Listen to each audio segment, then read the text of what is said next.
going on, gamers? Welcome back to Power Gaming. I appreciate you tuning in. We have a great review for you today, and it's going to be about It Takes Two. It's a game that me and my fiance had played over the past week, and when I had originally heard about this game, I seen a trailer played at a PlayStation event, and I was like, nah, I don't think I'll enjoy this game, so I didn't think anything else of it. And I started seeing commercial after commercial on YouTube, because you know, it's those crazy annoying ads that we get sometimes when we're trying to stream content. And it kept on playing about every other clip that I was playing on my YouTube channel. And I started to kind of get into it a little bit. I was like, this looks kind of cool. I did enjoy the songs that were being played over the trailers. And I was like, this game might be pretty good. So I talked to my fiance about it. And she says, yeah, let's go ahead and buy it. Let's play it together. So I said, okay. I bought it. We started playing it. And let me tell you this. And you can get a close-up on this. I was wrong about this game. We started playing it and we couldn't put it down. We couldn't stop. We kept on playing and 4 hours passed by. We were like, my gosh, we need to stop and eat some breakfast or something. Or like lunch. Jeez. And we kept on playing it. So I'm going to cover a couple of key points that I wanted to tell you guys about before you buy the game. Okay? So, this game is by far one of the most hilarious games that I've played in all my years of gaming. And it also has a heartwarming story arc to it. And this game brought back so many memories of when I was a child playing Toy Story 2 or A Bug's Life on PS1 and then watching Honey, I Shrunk the Kids. And it's kind of like a combination of those three. And it's extremely detailed, it's extremely well done, and it's extremely creative. And I was just completely blown away. Now, I will say this, Dr. Hakim, who plays the book in the game, I'm pretty sure that you've seen him in the trailers. He'll get on your nerves from time to time. He'll annoy the crap out of you, but he is pretty funny. He is extremely funny. And I've laughed at his cheesiness throughout the game, and even my fiance did as well, and we both died laughing hard sometimes, and it was quite a touching game. Now, the game does have a teen rating on it. It also has some strong language that, of course, neither of us was expecting. There was a couple of GDs, a couple of Bs, a couple of S's, a couple of elemental Ps, but you know, if you're going to buy this game to play with your kids, just keep that in mind. Or if you don't want to let your younger child hear some things like that while you're playing, because it comes up at the most random times and you just can't stop it. So keep that in mind as you buy this game to play with your kids. Now, if you're playing with your wife, which I strongly recommend you do, because it could kind of help marriage in a way. Especially if it's a struggling marriage, because it's what the game's about. You know, it's called It Takes Two for a reason. And you have to work together in this game, and there's all kinds of lessons, you know, to learn from in this game, even as a kid or even as an adult. Each level has its own atmosphere and side games that I think are extremely cool and extremely well done. And I couldn't help but to get immersed in these worlds. Every part of each level that you play is an extreme detail. And I was never expecting this when I bought the game. I was just expecting a classic platform game, kind of like Sackboy or Oddworld Soulstorm or whatever. No, this game is something totally different. It's so much fun.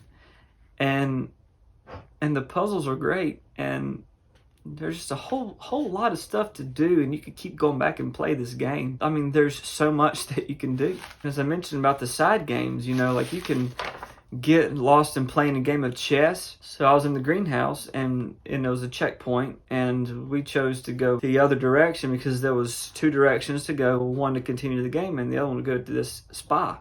So the spa, I was like, oh my gosh, this is so cool. I got a massage by a caterpillar. I got in a sauna.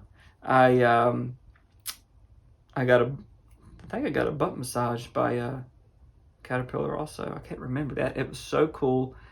And I'm like, oh my gosh, it was just so in depth. And even playing chess, I mean, like the chess game, it was a full game of chess, and you actually had to pick up the pieces and move them, and it was quite cool. I was like, whoa. You even had slug races. You get to hop on a slug and try to beat your partner. That was a challenge. I lost a lot at that. I lost 2 out of 5. Hey, don't judge me. Don't. Just kidding. So, next page. There's a lot of life lessons in this game that I truly think is extremely helpful in games today, because a lot of people are playing games more so than ever before. I mean, even if it's a child playing or an adult or a teenager or even grandma, there's still a whole lot to learn, in this game alone. And I've always been a believer of games teaching and helping people learn. As I started playing games when I was 3 years old, and by the time that I was 6, I mean, heck, I already knew how to operate the TV. I already knew how to hook up to everything. I know about the cords, the cables, everything else. The games, I come from like a generations where you had to, if you had the little cartridge, you had to blow them out and stick them in, hoping they play. Or even like when PlayStation came out, it started skipping. Take out the disc, and me and my brother used to just go to town and clean it with our spit and pop it back in, and we played it. That's how we do it. But this game is quite long. It's a whole lot longer than I'd anticipated. I was expecting it, to be a 10-hour game at the most. No, it was a full-length game. And it definitely took us a couple of days to beat it and to complete it. We didn't spend a whole lot of time doing the little side games as we had liked. We did spend quite an amount of time on the little side game, but we just want to continue the story. But we got to the point where I honestly thought it was the end of the game. No, we weren't even halfway. There was so much more of the story to tell. And I just thought it was so cool. I was like, thank God, I didn't want it to end. I wanted to keep going. Somehow, I hope that they make a sequel. I don't know how they'll do it. Have absolutely no idea how to continue the story. If you've not played it, I'm not going to spoil anything for you. But I do promise you, tears will roll at some point. Because I did play the PS5 version of this game, and the graphics were extremely good. All the ray tracing was gorgeous. The boss fights in the game can be quite challenging at times. There are some times that it would want to make you sling your PS5 controller into the new $1,500 TV that you just bought. But it's still alive today. And I didn't. I took a break. And that's all I have to say about that. There's so much to say about this game, guys, that, I can go on all day about it. It's just so much. I would personally, I'm happy I got the digital copy of this game and not the disc drive, because I don't believe that I would have had the stomach or the heart to even trade it in on something else. It's that good of a game. I personally give it 10 out of 10 Joshes, just because of the amazing time me and my sugar mama had playing it. And we were so sad to see it end. It was one of the best stories I've experienced in the game in a long time. We've been playing the Resident Evil 2 remake together, and we just needed a break from that to calm our nerves down. It takes a whole lot to scare me in a game. I was getting chills, and I was getting scared a whole lot just in that remake. I don't even recall it being that scary back when I was playing it in the 90s. But man, let me tell you what. Good grief. So back on topic. Buy, wait, sell, or don't buy at all. Well, if you own the game already, don't sell it. If you haven't bought it yet, this is most definitely worth what you actually paid for it. I want to say I paid $39.99. It's worth it. It's worth every penny of that. I'm giving it 10 out of 10 Joshes. So if you've been holding off on buying this game, I highly recommend that you get it and that you play it. I'm sure that you will have the same impression as I got. And to conclude this video, not by any sponsors, but if you have liked the content that I just shared with you, please hit the like button and the subscribe button and the little notification bell to get notified of all the content that I put out. And guys, with all that being said, game on.